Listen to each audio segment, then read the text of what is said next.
গতকালই স্পিকারের সঙ্গে দেখা করেছেন 19 জন সাংসদ টিএমসির, যার মধ্যে সবথেকে senior most leader Sudip Bandyopadhyay ছিলেন, এবং যিনি টিএমসিকে নেতৃত্ব দিয়েছেন লোকসভায় 2011 থেকে 2025 অবধি, গত বছর অবধি। কলকাতা থেকে যতবার তিনি জয়ী হয়েছেন কেউ হয়নি লোকসভায়, এবং তার সঙ্গে সঙ্গে এত সিনিয়র এমপি এই দলের মধ্যে কেউ নেই। তিনি তার নেতৃত্ব বলা যেতে পারে, অনেকে বলছেন তিনি তাদের দলের নেতা। এখন দেখতে হবে কি পরবর্তী পদক্ষেপগুলো তারা কি নেবেন। গতকাল তারা সিদ্ধান্ত নিয়েছেন কি যে ন্যাশনালিস্ট সিটিজেন্স পার্টি রয়েছে সেটাতে তারা মার্জ করবেন। মার্জ করার পর পরবর্তী পদক্ষেপগুলো কি হবে, এনডিএতে কিভাবে তারা যোগ দেবেন, নেক্সট প্ল্যানগুলো কি, সেসব আমরা জেনে নেবো সুদীপদা থেকে। তবে প্রথম কোশ্চেনটা তাকে এটাই জিজ্ঞেস করবো, সুদীপদা দীর্ঘদিন আপনি টিএমসির নেতৃত্বে ছিলেন, লোকসভাতে আমরা দেখেছি। লোকসভাতে টিএমসি বলতে মানে সুদীপ বন্দ্যোপাধ্যায়, তিনি কোথায় আছেন এসব আমরা খবর করতাম। কিন্তু কি হলো কি আপনাকে ছেড়ে আসতে হলো এই ব্লকে? প্রকৃত অর্থে আমি 20 নম্বর সিগনেটারি। 19 জন সাংসদ 2/3 পর্যন্ত পৌঁছিয়ে গিয়েছে, আমি আগে এটা নিশ্চিন্ত হয়েছি। সংবিধানগতভাবে যখন একটা নতুন সংগঠন তৈরি করা যায়, এটা নিশ্চিন্ত হওয়ার আগে পর্যন্ত আমি যাইনি। আর এই গোটা উদ্যোগটাতে আমি গত পরশুদিনই প্রথম দিল্লিতে এসেছি। আমি উপলব্ধি কখনোই করিনি যে কোনো সময় মমতা ব্যানার্জির নেতৃত্বে পরিচালনাধীন যে দল, সেই দল এইবারকার বিধানসভাতে এই রকম ফল করতে পারে। আমার দীর্ঘ অভিজ্ঞতায় আমি নিশ্চিন্তই ছিলাম যে দল ভালো ফল করবে।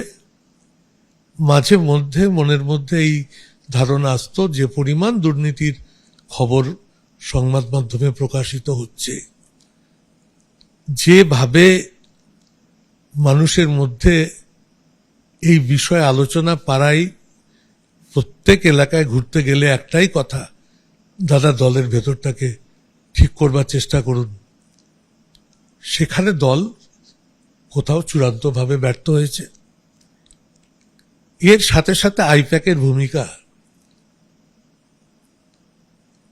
প্রত্যেকটা প্রার্থীর এই সম্পর্কে তাদের যথেষ্ট অভিযোগ ছিল যে আমরা এদের জন্য নিজেদের ইচ্ছা মতন না পারছি পরিকল্পনা তৈরি করতে, না পারছি স্ট্র্যাটেজি নির্বাচন করতে, না পারছি কোথায় কবে যাব নির্ধারণ করতে। একেবারে বসিজম কথাটা বলতে যা বোঝায়, আইপ্যাক সেইভাবে আমাদের ওপর ছড়ি ঘোরাচ্ছে। কিন্তু এইটা অমান্য করলে আমাদের বড় ক্ষতি হয়ে যেতে পারে, এই ধারণায় আমরা বশবর্তী ছিলাম। তাই আমরা নিজেদের মনের মতো করে নির্বাচন সবসময় করতে পারিনি। নির্বাচনের ফল প্রকাশিত হলো, মনে আঘাত পেলাম, দুঃখ পেলাম। একের পর এক সাংসদ বলতে শুরু করলো যে এই দলে সেভাবে কিছু কাজ করতে পারছি না। বিধায়কদের ডেকে সভা করা হলো, সেখানে 80 বছর এ পা দিয়েছেন এমন বিধায়কদেরকেও বলা হচ্ছে উঠে দাঁড়িয়ে অভিষেককে করতালি দিয়ে অভ্যর্থনা দেওয়া হোক। আমি সেই মিটিংয়ে ছিলাম না। পরবর্তীকালে এমপিরা বলছে আমাদের যে সভা ডাকা হলো, আমরা কোথায় কোন অসুবিধা ভোগ করলাম সেইটা আমাদেরকে বলতে দেওয়া হলো না, জানা হলো না। কোথাও একটা আমাদের অসুবিধার সৃষ্টি হচ্ছে, এই দলের সঙ্গে নিজেদেরকে যুক্ত রাখা। তা আমি বলেছিলাম যে না, এগুলো মিটে যাবে সময়ের সাথে সাথে। কিন্তু পরবর্তীকালে দেখলাম আমার অজান্তেই 19 জন সাংসদ তাই তৈরি হয়ে গিয়েছে। যখন 19 জন তৈরি হয়ে গেল তখন তারা আমার কাছে এসে আবেদন করে। আমি তাদের সঙ্গে আলোচনার ভিত্তিতে দিল্লিতে এসে শেষ স্বাক্ষর 20 নম্বরে এসে করেছি। আপনার সঙ্গে দাদা যখন কথা হচ্ছিল তখন বিজেপি থেকে প্রথমে কে যোগাযোগ করলো কি দাদা আপনি আসুন, আপনি তো সিনিয়র মোস্ট, সবাইকে চেনেন আপনি? আমার সঙ্গে বিজেপি থেকে কেউ কথা বলেনি। আমার দলের যারা, এবং তারা অত্যন্ত ঘনিষ্ঠভাবে মমতা প্রতি নির্ভরশীল, এবং মমতা ব্যানার্জি ছাড়া তারা কিছু জানে না এমন ধরনের মানুষ। নির্বাচনের আগে আমার মনের মধ্যে দুঃখ ছিল যে আমার উত্তর কলকাতার লোকসভা কেন্দ্রের 7টি বিধানসভার মধ্যে কোথায় কে প্রার্থী হবে, এইটুকু তো আমার মতামত গ্রহণ দলের করা উচিত ছিল। আমি তো প্রথমবারের বিজয়ী সাংসদও নই, বিধায়কও নই। 15 বছর ধরে পার্লামেন্টারি পার্টির আমি মমতা ব্যানার্জির উপস্থিতিতে দলকে নেতৃত্ব দিয়েছি। মমতা ব্যানার্জি নেতা থাকাকালীন 15 বছর চিফ হুইপ থেকেছি। আমাকে খবরের কাগজ পড়ে জানতে হচ্ছে আমার লোকসভা কেন্দ্রের কোথায় কে প্রার্থী হচ্ছে, কিন্তু আমি কখনোই দলের কথা বাইরে প্রকাশ করে বিবৃতি দেওয়া, দলে আমাকে কেউ কোনো আক্রমণ করলে তাদের সম্পর্কে আমি দলে অভিযোগ জানিয়েছি, কিন্তু নিজে মুখে কোনো কথা বলিনি। আমার এই বিষয়টা আমি যখন তৃণমূলের সঙ্গে আমার 2004 সালে যখন বিচ্যুতি ঘটে, যখন আমাকে দল 2004 সালে সিটিং এমপি থাকাকালীন আমাকে টিকিট দেওয়া হয়নি, মনোনয়ন সুব্রত মুখার্জিকে প্রার্থী করে দেওয়া হলো যে মেয়র হিসাবে সে ভালো প্রার্থী হবে, কিন্তু আমি নির্দল দাঁড়িয়েও প্রায় 1 লক্ষের কাছে ভোট পেয়ে গেলাম। মাঝখান থেকে সিপিএম জয়ী হয়ে গেল। মনে কম দুঃখ ছিল না তৃণমূল লোকসভাতে একমাত্র জয়ী প্রার্থীর নাম মমতা ব্যানার্জি। আমি মমতা ব্যানার্জিকে মুখ্যমন্ত্রী হওয়ার পরের দিন থেকে নাম ধরে ডাকিনি, আমি নেত্রী বলে ডেকেছি। গত 15 বছরে 1000 চিঠি আদান প্রদান হলেও দলের কাজের বিষয়ে সব জায়গাতে প্রিয় নেত্রী বলে উল্লেখ করেছি। এত স্পষ্টভাবে কে বলবে কথা? কি হলো কি এখন ছাড়তে হলো? আমার সব মিলিয়ে কোথাও মনে হলো যে আমার সম্পর্কে কুৎসা অপপ্রচার করতে যাদের মুখ থামছে না, দলের মধ্যেকার অধিকাংশ মানুষ যখন বলতে শুরু করছে যে তারা তাদের কথা দলে কোনো একটা স্থানে গিয়ে তারপর তারা পৌঁছতে পারছে না, দলের দ্বিতীয় ব্যক্তি হিসাবে অভিষেকের কাছে পৌঁছতে গেলে তার সচিব মারফত তাদের কাছে পৌঁছতে হচ্ছে, তৃণমূল কথাটার সঙ্গে বাস্তব এটা মেলে না। তৃণমূল কথা এবং মাটির সঙ্গে যোগাযোগ রেখে চলা নেতৃত্বের যে ব্যবস্থাপনা এই দলের মধ্যে ছিল, সেটা গত 5 বছর চলেনি। তাই কোথাও গিয়ে আমার মনে হয়েছে যে এই দলের একটা পরিবর্তন হওয়া দরকার, কিন্তু তৃণমূলের নামের সঙ্গে, তার পরিচয়ের সঙ্গে, তার নেত্রীর সঙ্গে যে আত্মিক যোগ মাঝখানে কিছুটা বিলুপ্তি হয়েছিল। তৃণমূলের বিরুদ্ধেও আমাকে দাঁড়িয়ে তৃণমূলকে পরাস্ত করতে হয়েছিল বিধানসভার ভোটে। কিন্তু আমি এখনো মনে করি মমতা ব্যানার্জির সেই দক্ষতা এবং যোগ্যতা নিশ্চয়ই এখনো অপরিবর্তিত। তিনি যদি সঠিকভাবে ঠিক মতন করে এই দলকে নিয়ে পরিচালনা করবার চেষ্টা করতে থাকেন, তাহলে কোনো না কোনো সময় একটা তো পরিবর্তন সাপেক্ষ যাবে, তার বয়স হয়ে গেছে, কিন্তু কোনো না কোনো সময় আবার এই দল, একটা পরিচিত কথা আছে যে একবার চলে গেলে আর আসা খুব মুশকিল। উনি প্রমাণ করে দেখান যে না, তিনি নিয়ে আসতে পারেন, কিন্তু আমার তো আর চলে যাবার, ফিরে যাবার সুযোগ কম। কিন্তু আমি নিশ্চয়ই বলবো যে আমার স্ত্রী নয়না বন্দ্যোপাধ্যায়, সে কখনো কংগ্রেস করেনি, সে দিদিকে দেখেই তৃণমূলে ঢুকেছে এবং তৃণমূলের প্রতীক চিহ্নেই 5 বার বিজয়ী হয়েছে।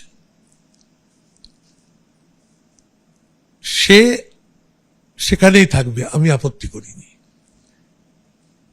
কিন্তু আমি আমার মতো জায়গায় থাকতে চেয়েছি। প্রশ্ন উঠবে না দাদা কি দিদি আছেন ওখানে, নয়নাদি থাকবেন মমতাদির সঙ্গে, আর আপনি ইন্ডিয়াতে থাকবেন মোদির সঙ্গে? আমি মোদির সঙ্গে থাকবো বলেই এইখানে যোগ দিয়েছি, এখনই সে কথা বলবো না। আপাতত আমার স্ট্যান্ড পয়েন্ট, তৃণমূল তার ঠিক জায়গায় দাঁড়িয়ে থাকতে পারেনি। ভবিষ্যতের পরবর্তী পদক্ষেপ কি হবে পরবর্তী পর্যায়ে বলবে। দেশের উন্নয়ন চাই, রাজ্যের উন্নয়ন চাই, তার জন্য শুভেন্দুর সঙ্গে একজোট হয়ে কাজ করতে আমার কোথাও কোনো রকম অসুবিধার ব্যাপার নেই। একসঙ্গে কাজ করতে চাইছি, চাইবো, এবং সে যেখানে যেখানে দাদা হিসাবে সহযোগিতা চাইবে, অভিজ্ঞতার বিনিময়ে কিছু জানতে চাইবে, নিশ্চয়ই তার সাথে থাকব। কিন্তু একই পরিবারে দুজন দুদিকে আছেন এমন উদাহরণ কম নেই। আমার দলেই আছে সৌগত রায়, তৃণমূলের নেতা তথাগত রায়, বিজেপির রাজ্যপাল। কেরালাতে আছে এরকম স্বামী স্ত্রী, একই পরিবারে থাকেন, পাশাপাশি দুটো দল করছেন। কিন্তু এটা এমন কোনো ঘটনা নয়। আমরা মনের দিক থেকে সম্পূর্ণভাবে জাতীয়তাবাদী এবং ধর্মনিরপেক্ষতার আদর্শে তীব্রভাবে বিশ্বাসী। সুতরাং গুণগতভাবে এ নিয়ে মতপার্থক্য হবার কোনো রাস্তা বেশি থাকবে না। আর আমি রাজনীতিতে অল্প কথা বলায় বিশ্বাসী, চুপচাপ থাকায় বিশ্বাসী। লোকসভা করতাম আর নিজের লোকসভা কেন্দ্র করতাম আর পার্লামেন্ট করতাম, এর বাইরে কোনো বিষয় মাথা দিতাম না। কিন্তু আমার লোকসভার কেন্দ্রতেও সম্পূর্ণ স্বাধীনতা দিয়ে আমাকে কাজ করতে দেওয়া হয়নি। আপনি স্বাধীনতার কথা বলছেন দাদা, শুভেন্দু কিভাবে কাজ করছেন, দাদা হিসাবে যদি সহযোগিতা চায় আপনি সহযোগিতাগুলো করবেন, তার আপনার সঙ্গে খুব সম্ভবত তার সঙ্গে কথাও হয়েছে। কিভাবে আপনি দেখছেন তার 1 মাস সরকার কমপ্লিট করলো, যে কাজগুলো তিনি করছেন, কিভাবে আপনি অ্যাসেস করবেন একজন সিনিয়র পলিটিশিয়ান হিসাবে? আমার সঙ্গে বলতে গেলে গত 7 দিনে 8 বার কথা হয়েছে, এবং প্রতিটি কথায় আমার কথা তার কাছ থেকে উপযুক্ত সাড়া পাওয়ার কথা। আমার 5টা কাউন্সিলর এখন গ্রেপ্তার। কালকে বলেছি নির্বাচিত জনপ্রতিনিধি, তাদের প্রতি অন্যায় অবিচার হচ্ছে।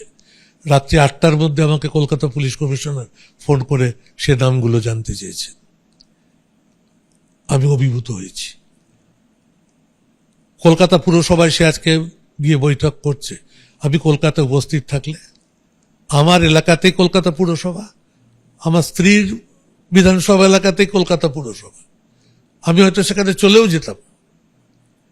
এর ছাড়াও যখন যে কোনো বিষয়ে কোনো সংকট বা সমস্যা নিয়ে আলোচনার কথা হচ্ছে, তার কাছ থেকে আমি যথেষ্ট উপযুক্ত সাড়া পাচ্ছি। কিন্তু আমার হকার উচ্ছেদ করার প্রশ্নে কিছুটা নিজের মধ্যে আপত্তি আছে। একটা পুনর্বাসন প্রকল্প কোথাও ব্যবস্থা করে নিয়ে তারপরে এই কাজগুলো করে কলকাতার সৌন্দর্যায়ন যদি ঠিকমতো হয়, এর থেকে ভালো কথা আর কিছু হয় না। আমার রাজনৈতিক জীবনে যেমন গঙ্গার সংস্কার এবং গঙ্গার পরিচ্ছন্নতা, এই দুটো আমার রাজনৈতিক জীবনের একটা মূল লক্ষ্য ছিল। আমার আজকে কর্পোরেশনে ভালো লাগলো কলকাতার উন্নয়ন এবং কলকাতার গঙ্গার পরিচ্ছন্নতা দুটো বিষয় তিনি তার বক্তৃতায় আজকে সাংবাদিক সম্মেলনে উল্লেখ করলেন। আরেকটা কোশ্চেন হচ্ছে দাদাকে, এখন গতকাল যখন আপনারা মিটিং করলেন, আপনারা স্পিকারকে চিঠি দিয়েছেন কি ন্যাশনালিস্ট যে সিটিজেন্স পার্টি অফ ইন্ডিয়া রয়েছে সেটাতে আপনারা মার্জ করছেন। এরপরে তো এই পার্টিটাতে আপনারা মার্জ করেন, এই পার্টিটা এখন আপনাদের হয়ে গেল, এর সিম্বল নেবেন, নেক্সট প্রসেসগুলো কি, পার্টিটাকে কিভাবে গঠন করবেন, তার জেনারেল সেক্রেটারি কি হবে, পার্লামেন্টে কোথায় বসবেন, এসব তো আপনি সিনিয়র পলিটিশিয়ান, কিভাবে করবেন? আমি এখনো বলি আমাদের দলে কম বয়সী ছেলেমেয়েরা ভিড় করেছেন এবং দলের মধ্যে অদ্ভুতভাবে মহিলা সদস্যরা এসে যোগ দিচ্ছেন। আমি ন্যাশনালিস্ট পার্টি, তুমি যা বলছো, আমি তার প্রতীক চিহ্ন কি আমি তাও জানি না। প্রতীক চিহ্ন নিয়ে আমার যতটুকু ধারণা, যে চূড়ান্ত সমাধান আদালতের মাধ্যমে হবে। আদালত যে সিদ্ধান্ত নেবেন, অপরপক্ষে বড় বড় উকিল আছেন, কপিল সিব্বাল আছেন, মনু সিংভি আছেন, গুরুস্বামী আছেন, তারা তাদের মতো করে বলবেন, এদিকে উকিল দেওয়া থাকবে, পরবর্তীকালে বিচার হবে কে কোন জায়গায় দাঁড়িয়ে থাকবেন। আমাদের প্রতীক চাইলে আমরা কোন প্রতীক চাইব, সেগুলো প্রথম দফার আলোচনা পর্ব শেষ হয়েছে। দ্বিতীয় দফায় কলকাতায় ফিরে গেলে 20শে জুলাই লোকসভা আবার যখন খুলবে তখন কথা বলার সুযোগ আছে। পার্লামেন্টে ঘর পাওয়া গেছে, নিজেদের দপ্তর পাওয়া গেছে। পেয়েছেন আপনারা? কালকে আমাদেরকে স্পিকার মহোদয় জানিয়ে দিলেন যে আজকে লিখে দিন, আমি 3 দিনের মধ্যে আপনাদেরকে ঘর বরাদ্দ করে দিচ্ছি। কাকলি চিঠি দিয়ে দিয়েছে, ঘর যে কোনো সময় পাওয়া যাবে। সো পার্লামেন্ট আমাদের ঘর থাকবে, আপনাদের স্বাগত, সেখানে আসবেন আপনি। নেক্সট স্টেপগুলো এখন কি করবেন? সংগঠনটাও তো সেগুলো গিয়ে বসে আলোচনা করতে হবে। এখন এতগুলো এমপি সঙ্গে এসছে, তাদের তো অভিমত নেওয়া যেতে পারে তারা জেলায় তাদের সভাপতি কাকে চাইছে। ওদিকে 59 জন এমএলএ আরেকটা গোষ্ঠী বানিয়ে রেখেছেন, সেই এমএলএ গুলো তো আর মূল জায়গায় নেই। তাহলে এই উভয় পক্ষ মিলিয়ে যদি একটা বড় আকারের সত্যিকারের সভা কলকাতাতে করা যায়, তার প্রতিফলন কত বড় আকারে ঘটতে পারে সেটা আমি এখানে বসেই বুঝতে পারছি। সংগঠন একটা বানিয়ে নেওয়া খুব বেশি অসুবিধার কারণ নেই। একটা কোশ্চেন ছিল দাদা এখানে, কি দেখুন আপনারা যে 20 জন সাংসদ গতকাল চিঠি দিয়ে জানালেন কি আপনারা এনডিএর সঙ্গে থাকবেন।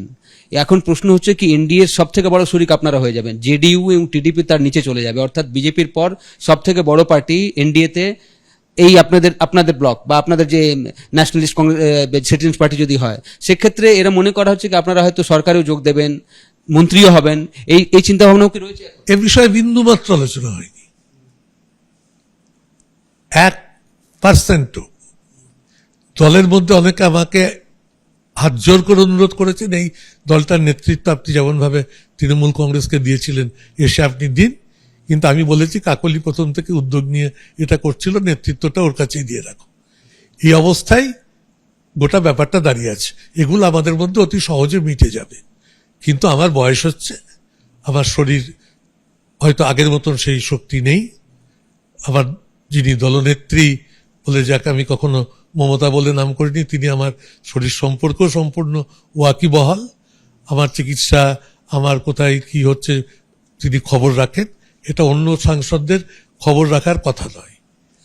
আপনি বললেন দাদা, যেদিন অমিত শাহের সঙ্গে আপনি দেখা করতে গেছিলেন তিনিও বোধহয় দিদির খোঁজ খবর নিয়েছিলেন, কি বলেছিলেন? প্রথম প্রশ্নটাই করলেন, দাদা সুদীপ দাদা बैठिए। আমি তখন বললাম হ্যাঁ বসলাম। बोले सबसे पहले कहिए दीदी का थोड़ा উইক दिखाते हैं, दुर्बल दिखाते हैं, তো आपसे ही सुनेंगे। আমি বললাম এত পরিশ্রম করেছে তারপরেও তো উনার বিশ্রাম নেই, উনি এখন নিজের দলটাকে নিয়ে ঘুরে দাঁড়ানোর চেষ্টা করবেন।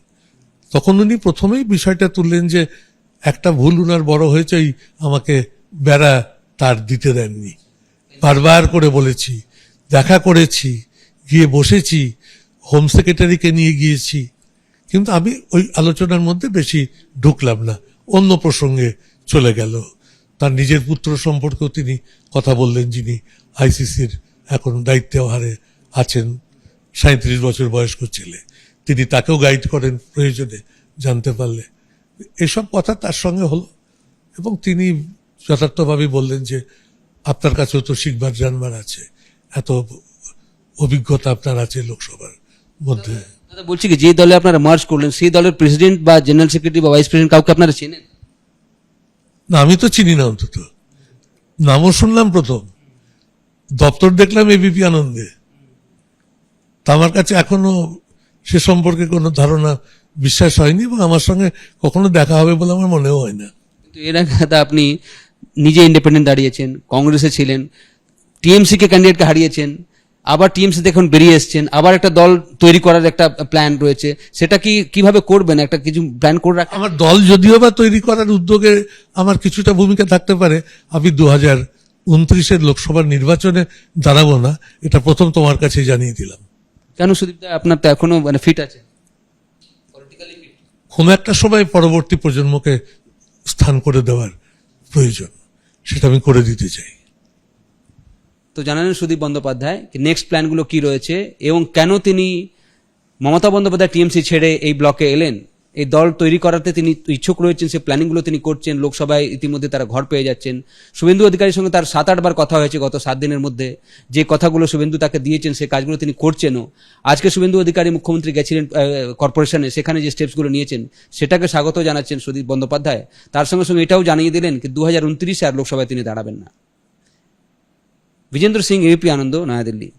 এবিপি আনন্দ, এগিয়ে থাকে, এগিয়ে রাখে।